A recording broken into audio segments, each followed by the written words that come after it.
श्रीलंकेने गेल्या 2 तारखेला 2 डिसेंबर 2024 रोजी कांद्यावरती आयात शुल्क होता त्यांचा 30 रुपये पर किलो, तो 20 रुपये कमी करून आणि 10 रुपये केलेला आहे।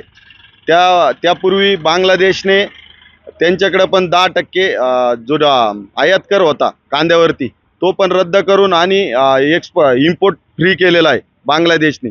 परंतु सातत्याने आपल्याकडे आपण बघत असाल का अतिशय जास्त प्रमाणात राज्यात नवीन लाल कांद्याची आवक वाढती, परंतु कुठेतरी सरकारने जो निर्यात शुल्क होते आपले 40% ते कमी करून 20% केले, परंतु आज पण 20% ने 8 ते 10 रुपये पर किलो शेतकऱ्यांचे ड्युटीच्या माध्यमातून जात आहे। तर कुठेतरी शेकडो कोटी रुपयांचं नुकसान आपल्या शेतकऱ्यांचं होतंय।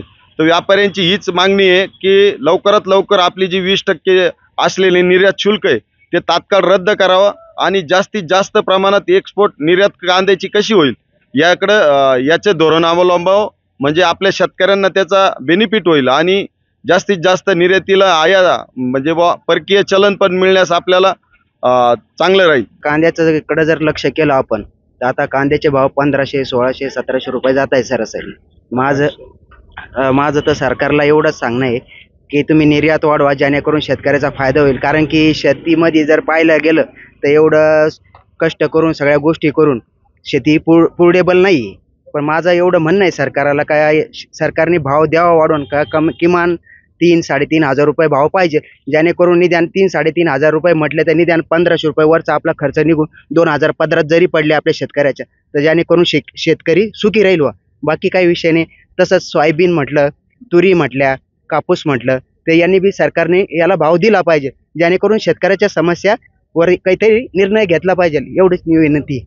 भाऊ, कांद्याचा विषय असा आहे, रोप टाकल्यापासून प्रत्येकाचं रोप घरचं नसतं, अतिवृष्टी होती।